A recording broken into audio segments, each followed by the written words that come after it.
This is my 22 Porsche 718, and these are the 5 reasons I chose a 718 over a 911. But first, if you're new to the channel, make sure you like and subscribe down below. Welcome, my name is Charlie, and check out my channel for more content on the 718. And let's get right to it.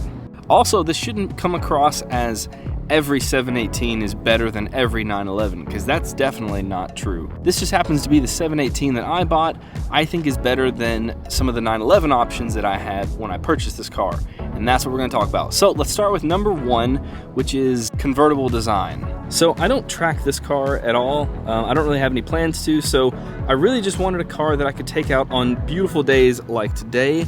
And I really want to be able to take the top down. I love driving the car with the roof off. That's one of the most enjoyable driving experiences to me. So it was important to me that I wanted to pick some model that was a convertible. And I will admit that the 911s are not my favorite style-wise when it comes to the convertibles. They don't look terrible, but compared to this, I just think this car looks a lot better as a convertible. This specifically is a Porsche 718 Spyder. Now, I know that when we're comparing 718s to 911s, this is kind of the top 718 version of a car as opposed to, like a base model 911. But when it comes to convertible, I think this is one of the best looking convertibles that Porsche has made in a very long time. And one of the biggest benefits to driving a convertible leads me to number 2, which is the fact that this car is naturally aspirated.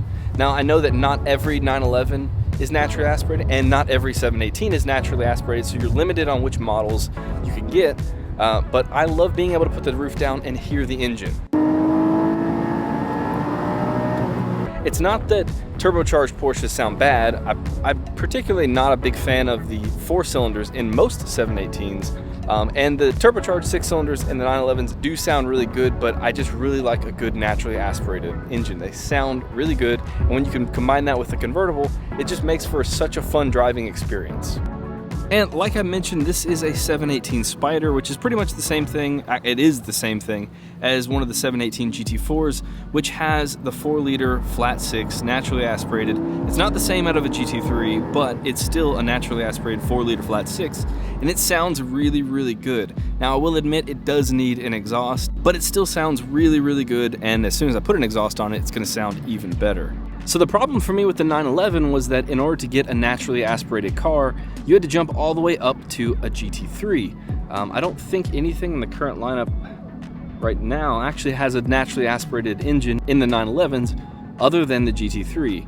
And speaking of the GT3s, that leads me to my 3rd point, which is I just couldn't get a GT3. Now, I will admit I love this car, but I would have bought a GT3 had I been given the opportunity.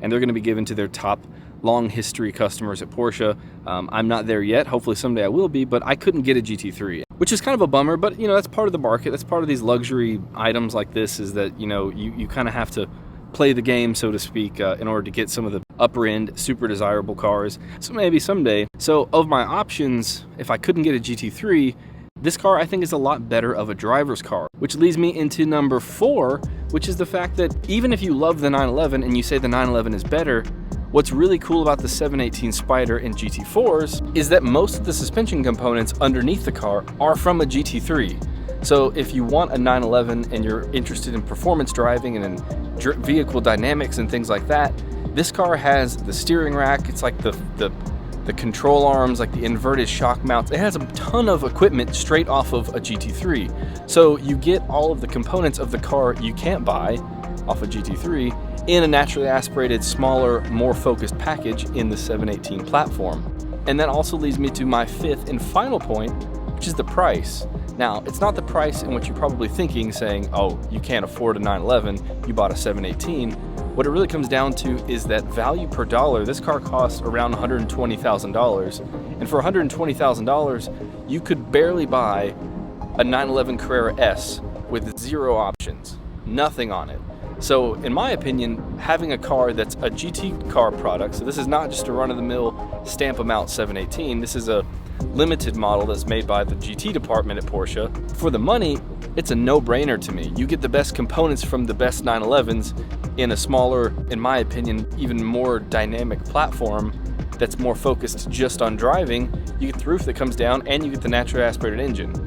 That to me is awesome. So this car has far exceeded my expectations. So to wrap this up, remember the point of this video is not to knock the 911. Like I said, I'm gonna buy one. I just bought this one first. I love both of them a ton. I've got a friend who has a 911 GTS. That's probably the one that I would buy. So I'm gonna have one of those next. This was not to say anything negative about 911s. I love them both. I wanna have one of each. I just bought this one first. Hopefully someday I'll be able to get one of the GT3s.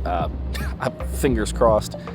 If not, like I said, I really like the GTSs. I'll probably end up buying one of those as like a more dailyable, more practical car. This car has the carbon buckets, you know, a manual roof. This is not really a daily car. I only use it on beautiful days like today. I don't track it. I'll have another car for tracking.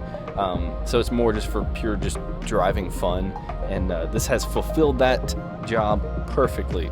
The weather down here in the south today on the first day of the year is amazing, but the past like 2 weeks has been terrible. So hopefully the more and more I get good weather, I'm gonna try to make some more content. And with that, I will just catch you guys in the next one. I'm gonna get back to driving. See ya.